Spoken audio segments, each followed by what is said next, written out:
Welcome to the Deep Dive. Today we're really getting into America's complex, kind of contradictory journey with World War I. It's a fascinating period. Absolutely. So picture this. The U.S., under President Woodrow Wilson, initially wants nothing to do with Europe's massive conflict. Zero interest in getting entangled. Right.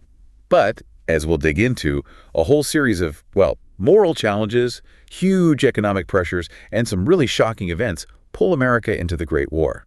And it changes everything, fundamentally reshapes the country, both how it sees itself and how the world sees it. It's this collision, isn't it? High ideals meet brutal global realities. What's so interesting is that contrast between Wilson's very high-minded moral foreign policy ideas and the often messy, even brutal facts on the ground, international politics, tensions at home. Yeah.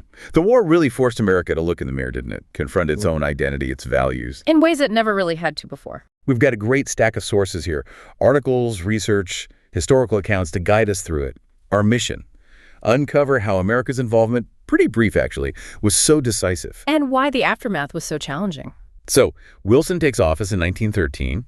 His foreign policy vision is deliberately different from guys like Teddy Roosevelt, right? Very much so. Less expansionist, more focused on this idea of a moral imperative guiding actions, not just self-interest. And appointing William Jennings Bryan as Secretary of State sends a signal, doesn't it? He was a known anti-imperialist. A big signal. Wilson genuinely seemed to believe that, promoting democracy would inherently lead to peace and stability. And that America could expand its economic influence without needing military force. Right. Unless there was a clear moral reason to intervene. Bryan was all in on this, pushing for his cooling-off treaties to force negotiation, prevent conflicts. He even tried to apologize to Colombia over the Panama Canal thing. Yeah, a $25 million gesture to try and reset relations based on that moral principle.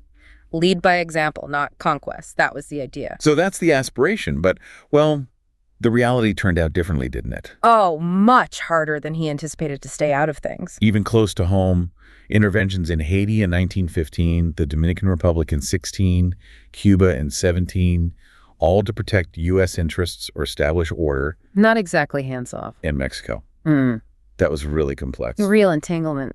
Wilson refused to recognize General Huerta, who'd seized power. Backed Carranza instead. Then ordered the Navy into Veracruz when a German ship was going to deliver arms. People died. About 150 deaths. A serious incident. Then he backs Pancho Villa against Carranza, only for Villa to raid Columbus, New Mexico. Killing 17 Americans. So then Pershing gets sent into Mexico chasing Villa. It almost became a full-blown war. He had to pull the troops out in 1917. These interventions, they really show how tough it was to stick to a purely moral foreign policy when you've got economic interests, political instability. Yeah. The ideals kept bumping up against reality. Even before Europe blew up. And speaking of blowing up, June 1914. Archduke Franz Ferdinand assassinated in Sarajevo. The spark. But the powder keg was already there, wasn't it? These tangled alliances, the Triple Entente, France, Britain, Russia. Versus the Central Powers, Germany, Austria-Hungary, the Ottoman Empire. All fueled by decades of imperial competition. It was just waiting to ignite. And when it did, the sheer brutality was something new. Unprecedented. Industrialized warfare. Long, grinding trench warfare. New technologies designed just for killing on a massive scale. Yeah. Artillery, tanks, planes, machine guns. Barbed wire, poison gas. It turned battlefields into these horrific meat grinders. Barbarous sacrifices. Thousands dead for inches of mud. The scale of death was just different below. Humanity hadn't seen anything like it. And one particularly terrifying piece of tech was the German U-boat. The undersea boot. Yeah, the submarine. It operated outside the accepted rules of war, didn't it? Attacking from underwater without warning. No surfacing, no allowing crews to surrender, just torpedoes from the deep. It violated international norms. And that became horrifyingly clear on May 7th, 1915, the sinking of the RMS Lusitania. A British passenger liner. Almost 1,200 civilians killed, including 128 Americans. Now, the Germans had warned it might be carrying munitions. Which turned out to be true, yeah. But still, sinking a passenger ship like that, it horrified the world. It really galvanized support for the Allies, didn't it? And put Wilson's neutrality under immense pressure. A huge test. So even after the Lusitania, Wilson digs in his heels on neutrality. He does. It wasn't just his moral conviction, though that was part of it. It's practical politics too, right? Most Americans did not want to get involved. Absolutely. And he won re-election in 1916 with that famous slogan, Wilson, he kept us out of war. But we need to be clear, his neutrality wasn't isolationism. No, not at all. He wanted open markets, wanted the U.S. to keep trading with everyone, all the belligerents. But how long could that realistically last? With the war escalating like it was? Exactly. That was the question. Turns out, not that long. Several things just piled up, making American involvement almost inevitable. Yeah, the pressure points just kept increasing. First off, economics. Huge factor. Massive. U.S. exports to the Allies just exploded, quadrupled in 2 years. From $750 million to $3 billion. Meanwhile, trade with Germany basically vanished because of the British blockade. Right. And then you have the loans. Private banks, especially J.P. Morgan, lending hundreds of millions, over $500 million, to England and the Allies. So America's own prosperity gets tied up with an Allied victory. Deeply tied. A huge economic incentive, whether acknowledged or not. Then there were the ethnic divisions here at home. Made things complicated. Very. You had strong Anglo-Saxon ties to Britain for many. But Irish Americans. A lot of resentment towards British rule in Ireland. And millions of Jewish immigrants who'd fled persecution in Tsarist Russia, so no love lost there for the Allied side initially. Plus, German Americans with sympathies for their homeland. It wasn't a unified country. Not by a long shot. Made selling the war difficult later on. And finally, the thing that really forced the issue. Germany resuming unrestricted submarine warfare. That was the breaking point. They'd made promises after the Lusitania, after the Arabic sinking. To restrict U-boat attacks, yeah. But in February 1917, they went all out again, started sinking American merchant ships, killing Americans. They calculated it was a gamble worth taking to win the war quickly. A fatal gamble, as it turned out. For them, yes, because it directly targeted American lives and commerce. But the real bombshell, the aha moment, was the Zimmerman telegram. Oh, absolutely. Game changer. British intelligence intercepts the secret message. And decodes it. From Yeah. German Foreign Minister Arthur Zimmerman to Mexico. Proposing an alliance against the U.S. if America joins the war. And the kicker, offering Mexico its lost territory back, Arizona, New Mexico, Texas. I mean, can you imagine? There were political cartoons showing Germany tempting Mexico. It was inflammatory. It made avoiding war almost impossible for Wilson, didn't it? Pretty much sealed the deal. Hard to argue for neutrality after that. Even though just before that, Wilson had made this last big plea for peace. His Peace Without Victory speech in January 1917, really quite poignant. Arguing for a peace between equals, no humiliation, no resentment. He genuinely believed that was the only way for a lasting peace, even as the world was, moving in the opposite direction. He clung to that ideal. But the telegram, the sinking ships, and maybe the Russian Revolution helped too. Removing an autocratic Tsar from the Allied side made it easier to frame it as democracy versus autocracy. That definitely played a role in the narrative, yes. So April 2nd, 1917, Wilson goes to Congress, asks for a declaration of war on Germany. And Congress grants it, but it's important to remember, not unanimously. Right, you mentioned that. 56 votes against it in the House and Senate combined. That's the largest no vote against a war declaration in American history up to that point. Including Jeanette Rankin, the first woman ever elected to Congress, voting no. It really underscores that there was significant opposition, deep unease about entering this European bloodbath right up until the moment the U.S. jumped in. Okay, so war is declared. Wilson knows this isn't going to be easy. Success depends on mobilizing everything. Men, money, food, and supplies. An unprecedented national effort was needed, and they moved fast. First, the soldiers. The Selective Service Act of 1917, not a volunteer army this time. No, a draft. Initially men, 21 to 30, later expanded to 18 to 45. The scale is immense. 22 million men registered. 5 million eventually drafted, add another 1.5 million volunteer. And about 2 million actually saw combat in Europe. Plus, women volunteering too. Around 20,000 women served, mostly as nurses or in clerical roles supporting the forces in France. But this draft, it wasn't universally accepted, was it? Not at all. Nearly 350,000 eligible men refused to register or serve. Around 65,000 claimed conscientious objector status. And the penalties were harsh. Very. Hundreds got long prison sentences, 20 years sometimes, even 17 death sentences, though most weren't carried out. It shows that deep division persisted. Then mobilizing resources. The government really stepped in. Took enormous control over the economy. We see agencies pop up for everything. Like the Food Administration, headed by Herbert Hoover. Right, with the slogan, "Food will win the war." promoting voluntary rationing, meatless Mondays, wheatless Wednesdays, appealing to patriotism. And the Fuel Administration under Harry Garfield. Fuel holidays.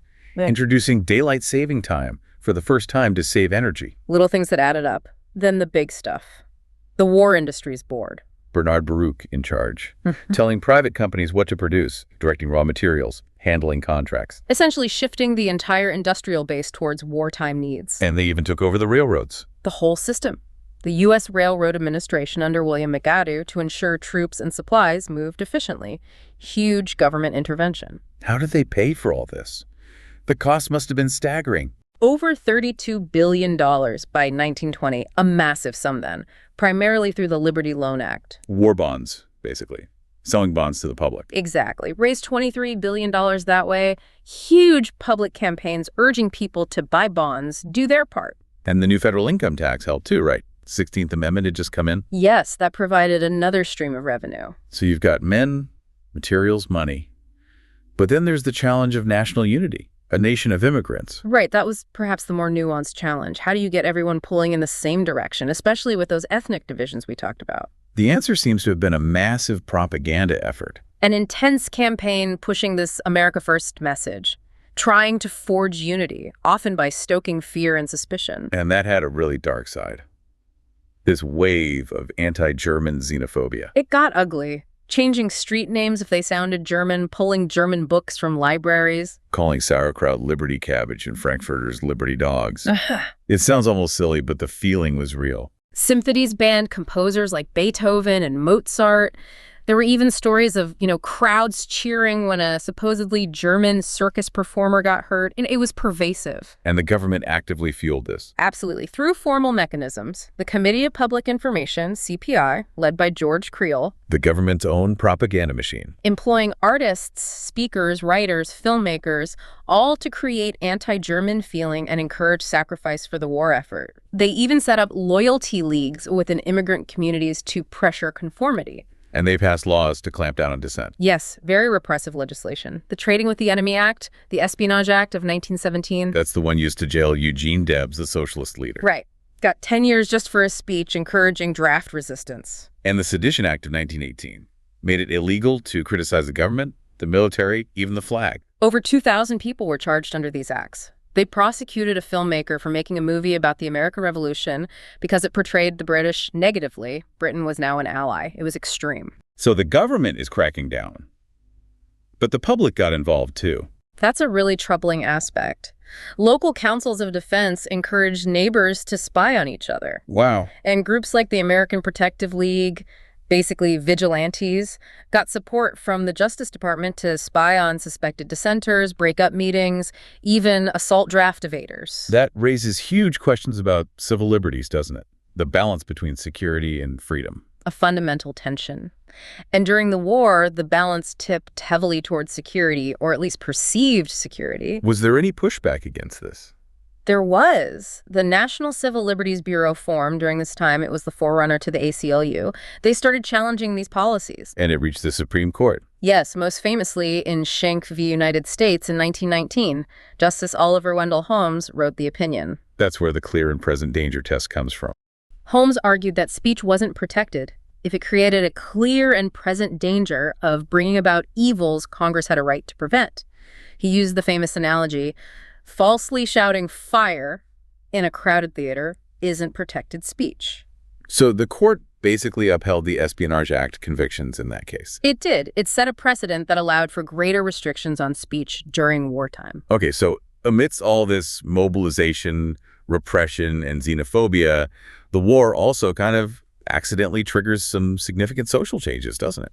It really does. Unexpected consequences. Look at organized labor, for instance. They gained leverage. Big time. The government needed labor peace to keep war production going, so they created the National Labor War Board. And what did it do? It basically brokered a deal. Unions agreed to a no-strike pledge for the duration of the war. In exchange for? Government protection of the right to organize, collective bargaining, the push for an 8-hour workday in many industries, and efforts towards a living wage. So union membership must have soared. It did. Jumped significantly during the war years. Labor had a seat at the table like never before. But there's a catch, right? With the economy. Yeah, here's the nuance. While wages did go up, inflation was rampant. 15–20% per year between 1917 and 1920. So even with higher wages, people couldn't necessarily buy more. Exactly. For many workers, individual purchasing power actually declined. Meanwhile, corporate profits were booming. So it was a bit of an economic paradox for the average worker. What about women? We mentioned volunteers, but what about on the home front? The war dramatically expanded opportunities for women, at least temporarily. Over 1 million women entered the paid workforce for the first time. And many moved into better-paying jobs. Right. 8 million women found jobs in fields previously dominated by men: railroads, munitions factories, assembly lines, filling the gaps left by soldiers. And there was the Women's Land Army of America. The farmerettes. Thousands of women went to work on farms to ensure food production continued. Plus the 30,000 we mentioned serving overseas nurses, telephone operators like the Hello Girls in France. It was a significant shift in women's roles and visibility. But how permanent was it? That's the key question, largely temporary. When the soldiers came back, many women were pushed out of those industrial jobs. They often faced lower pay than men for the same work, and unions weren't always welcoming. Still, it must have had an impact. Oh, definitely. It gave a whole generation of women a taste of economic independence, an alternative to purely domestic roles. It laid groundwork for future feminist movements. Now, let's talk about African Americans. What was their experience during the war? Complex and often deeply contradictory. About 13% of the military enlistees were African American. But they served in segregated units, right? Yes, strictly segregated, faced widespread racism within the military itself, often relegated to labor battalions rather than combat roles. But some units did see combat and distinguished themselves. Absolutely. The 369th Infantry, the Harlem Hellfighters, is probably the most famous example. They served under French command, fought with incredible bravery, earned decorations. They even got a parade in New York when they returned. And on the home front, the war accelerated the Great Migration. Massively. The demand for industrial labor in the North pulled hundreds of thousands of African Americans out of the rural South, maybe 350,000 during the war years alone. Seeking jobs and escaping Jim Crow segregation. And Black women also found new opportunities in manufacturing, moving out of domestic service jobs. So, new opportunities, military service.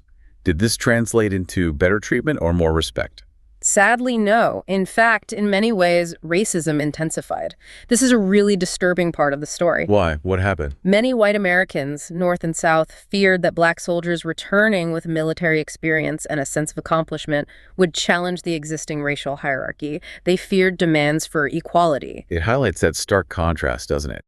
Fighting to make the world safe for democracy abroad. While facing brutal oppression and violence at home. And the violence escalated. Dramatically, race riots erupted in about 25 cities just in 1917. East St. Louis saw horrific violence. Lynchings increased too. Yes, they surged after the war, from 38 in 1917 to 83 in 1919.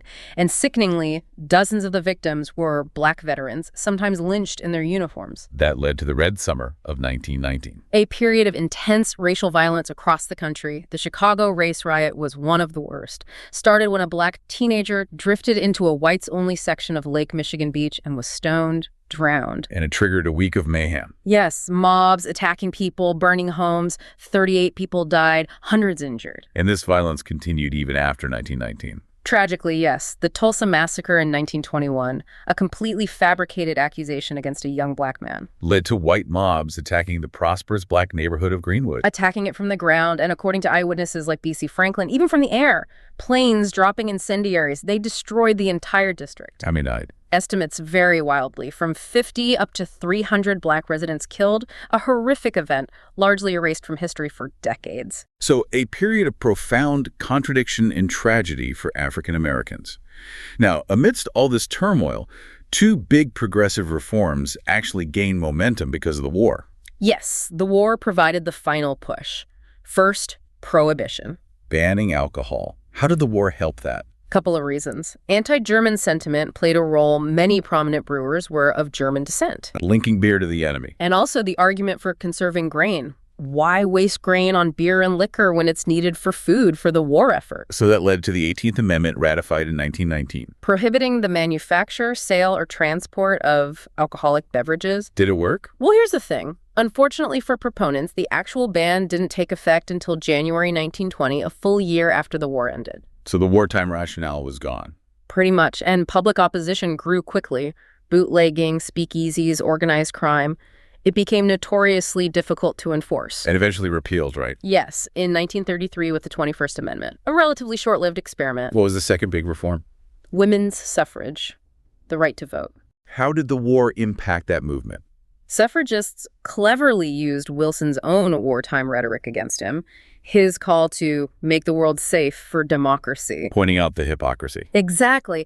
How can you fight for democracy abroad while denying it to half the population at home? Carrie Chapman Catt appealed to patriotism, highlighting women's war contributions. And Alice Paul used more radical tactics. Yes, protests outside the White House, hunger strikes when arrested, putting pressure on Wilson. And we should also mention the specific struggles of black suffragists like Ida B. Wells Barnett, facing discrimination even within the suffrage movement. A crucial point. Their fight was often marginalized. Did Wilson eventually come around? He did. Apparently, his own daughter, Jessie Woodrow Wilson Sayre, helped persuade him. He finally endorsed the federal amendment, Which became the 19th Amendment in 1920, granting American women the right to vote. a landmark achievement finally realized in the war's aftermath. So the war, despite all its horrors and repression, acted as this strange, powerful catalyst for some major social changes. Even if many gains were temporary or met with fierce backlash, it definitely shook up the status quo. Let's shift back to the battlefield. America's combat role, though relatively short, was decisive, wasn't it? Brief but crucial. Remember, Russia pulled out of the war after the Bolshevik Revolution in late 1917. Leaving the Western Front vulnerable. The Allies were exhausted after years of fighting. The arrival of fresh American troops, about 200,000 per month by June 1918, came at a critical moment. When did U.S. forces really get heavily involved in the fighting? Full engagement started around May 1918. Key battles like Cantigny, the first major American offensive, then Chateau Thierry, and famously Belleau Wood. Belleau Wood was brutal, right? U.S. Marines. Incredibly brutal. They faced intense German resistance, mustard gas, heavy artillery, suffered about 10,000 casualties, even involved hand-to-hand combat. But these battles helped turn the tide. They did. They stopped the final German offensives and helped break the stalemate. The German lines finally collapsed. Kaiser Wilhelm abdicated. Leading to the armistice on November 11th, 1918. The war was over. The fighting stopped.